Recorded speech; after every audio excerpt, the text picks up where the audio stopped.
રિસોર્ટની આડમાં આવતી ગેરકાયદે પ્રવૃત્તિ સાથે પોલીસે લાલાંક કરી છે। ઓલપાડ તાલુકાના જોઠાણ ગામના હદમાં આવેલી અક્ષય રિસોર્ટ પાસે પોલીસે દરોડા પાડી વિદેશી યુવતીઓ સાથે ચાલતા હાઈ પ્રોફાઇલ કૂટણખાનાનો પર્દાફાશ કર્યો છે।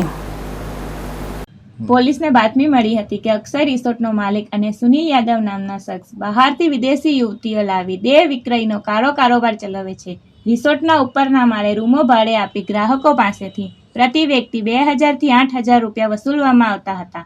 હકીકતની ખરાઈ કરવા પોલીસે ડમી ગ્રાહકો મોકલી ખાતરી કર્યા બાદ LCB, SOG અને એન્ટી હ્યુમન ટ્રાફિકિંગ યુનિટની ટીમોએ સંયુક્ત દરોડા પાડ્યો હતો। જોઠાણ ગામની હદમાં આવેલા અક્ષય રિસોર્ટ પર પોલીસે દરોડા પાડી વિદેશી યુવતીઓ સાથે ચાલતા હાઈ પ્રોફાઇલ કૂટણખાનાનો પર્દાફાશ કર્યો છે। આ કાર્યવાહીમાં પોલીસે 8 થાઈલેન્ડની યુવતીઓને મુક્ત કરાવી કુલ 9 આરોપીઓની